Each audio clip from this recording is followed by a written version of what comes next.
let's take a look at Galilean and special relativity. So far when we've done physics, we've thought about it from a stationary perspective.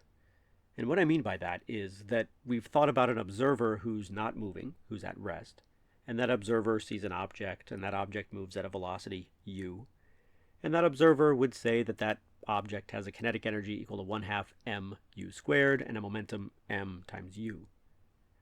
But what if we had two observers, like this? What if we have the object moving along at a velocity u, and there's an observer right here who's stationary, but there's another observer who's on a little cart, and the cart carries that observer to the right at a velocity v.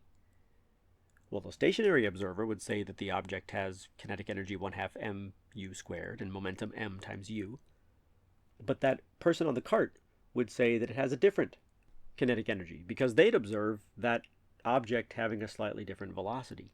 They'd also say that it has a different momentum. So who's right? Which person is correct? Well, that takes us to the idea of reference frames. And a reference frame is just a coordinate system, including time. So I'll draw what I mean. Let's say we have an object right here, and we want to define where it is. Well, before we can define where it is, we need a coordinate system. So I'll draw one in, x, y, z. And the coordinate of that point right there is x, y, z, t. T is in there because there's also a time coordinate. We want to talk about when that object is. But another person could just as easily create a different coordinate system, call it alpha, beta, gamma over here. And that's just as good. It's not any better or worse than the coordinate system x, y, z, right? But what if one of the coordinate systems moves relative to the other? So for example, let's say I have a coordinate system x, y right here, but my other coordinate system, call it x prime, y prime, well, that one moves to the right at a velocity v. Well, if I have an object up here, and that object up there is moving with a velocity u observed by the coordinate system x, y, well, I could go back and forth between what is observed in the coordinate system x, y and what is observed in the coordinate system x prime, y prime, the one that's moving. And to go back and forth between the coordinates, I would use something called the Galilean transformations. And the Galilean transformations look like this. X prime, the coordinate in the x prime, y prime reference frame, the one that's moving to the right at a velocity v, the x prime is equal to x minus vt. All right. And the coordinate y prime is equal to y, because it's not moving in the y direction, and t is equal to t prime, right? Because time doesn't change based on your coordinate system. Duh. And that kind of makes sense, right? If I look at x prime is getting smaller as time passes. And that makes sense because the reference frame is moving to the right. So that object right there is getting closer and closer to x equal to 0, or x prime equal to 0. So these Galilean transformations work as long as I'm talking about reference frames that are called inertial reference frames. Inertial reference frames are ones which are not accelerating, ones which move at a constant velocity or are stationary. Now let's worry about velocity. If that object is moving with a velocity u, as perceived in the coordinate system x, y, well, let's take our Galilean transformation for x prime and x, and let's take the derivative of both sides. So the time derivative of x prime is equal to the time derivative of x minus vt.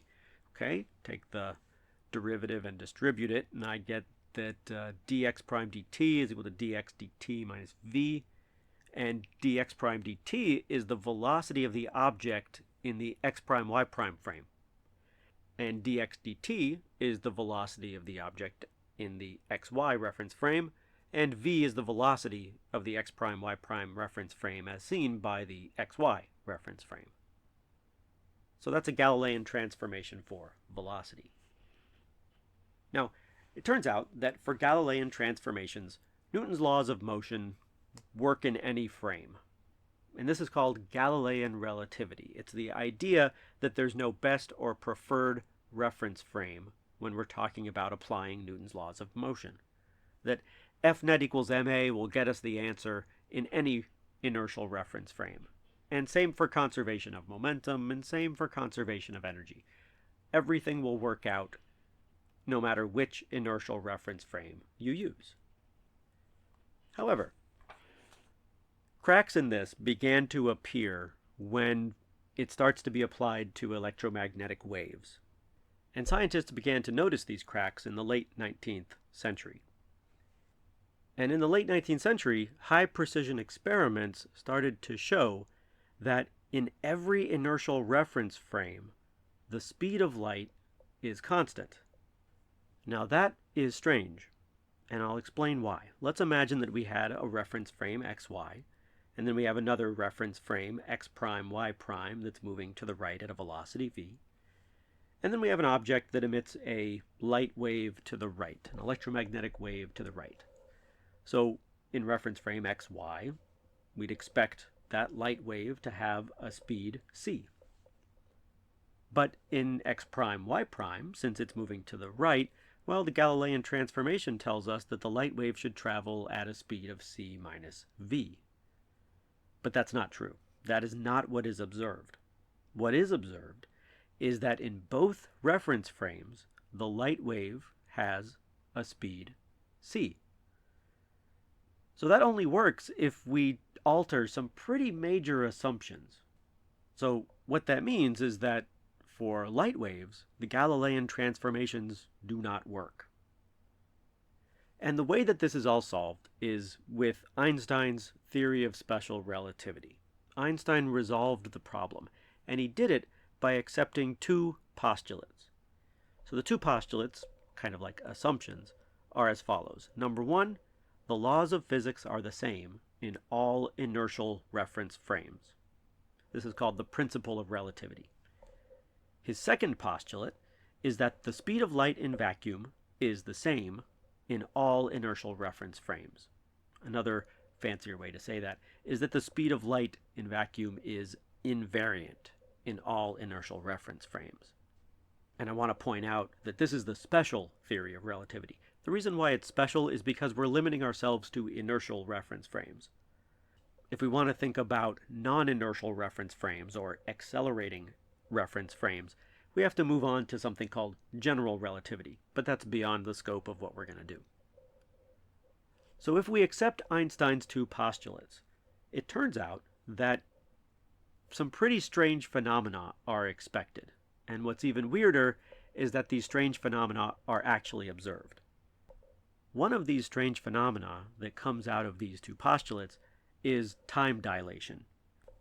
And you would probably expect that the time between ticks of a clock would be the same no matter how you observe the clock.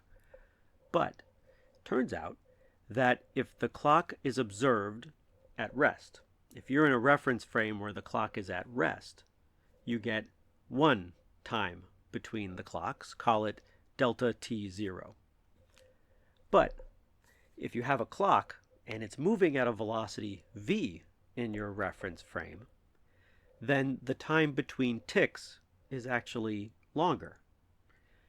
And it's given by this equation. The time between ticks, delta t, is equal to delta t0, which is the time between ticks if the clock is at rest, divided by the square root of 1 minus v squared over c squared.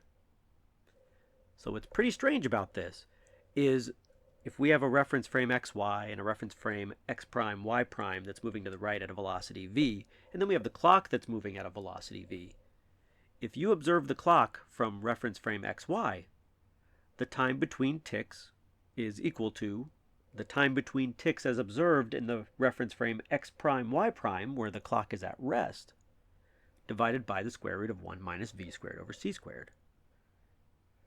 Pretty strange result. Now, this factor in there, this 1 divided by the square root of 1 minus v squared over c squared, this shows up a lot in special relativity, and it is called the Lorentz factor. It's represented with the lowercase Greek letter gamma. It has no units. But what I can do is I can take the Galilean transformations, and I'm going to write those down. X prime is equal to x minus vt, t prime is equal to t, u prime is equal to u minus v. And remember, these are the transformations that take us from a reference frame xy to a reference frame x prime y prime that's moving at a velocity v to the right. But that's according to Galileo. Turns out that in special relativity, the transformations become the Lorentz transformations, and they look like this. If we have those reference frames, then x prime is equal to gamma times x minus vt, t prime is equal to gamma times t minus vx over c squared, and u prime is equal to u minus v divided by 1 minus u times v over c squared. So these Lorentz transformations are a little more complicated than the Galilean transformations. However, I want to point out, if we are at velocities that are much less than the speed of light, the Lorentz transformations are approximately equal to the Galilean transformations. And that's why this is not normally noticed in everyday life. Because in most situations that we encounter, the Lorentz transformations are equal to the Galilean transformations. And to illustrate that, I'm going to graph gamma versus v. It looks approximately like this. Here's c, and here's the value of c right there. Gamma is approximately 1 until you get pretty close to the speed of light, and then it becomes very large. So in everyday life, we're used to situations where gamma is approximately 1, and in those situations, the Lorentz transformations look an awful lot like the Galilean transformations. Now, another consequence of special relativity is something called length contraction. So it turns out if we have that situation xy and then a situation with a reference frame x prime y prime that's moving to the right at a velocity v, and then we have an object right here and it's moving to the right at a velocity v. Observers in different reference frames will disagree about the length of the object. If you're in reference frame x prime y prime, then from your perspective, that object is stationary. And they would measure it to have a length, call it L0. An observer in the reference frame xy, when measuring the length of that object, would find that it has a shorter length. And it's equal to this. The observed length in reference frame xy is equal to the observed length in reference frame x prime y prime divided by the Lorentz factor. And this is called length contraction. So we have time dilation on one side and length contraction on the other. The time dilation equation I'll write right here, and the length contraction equation I'll write right here.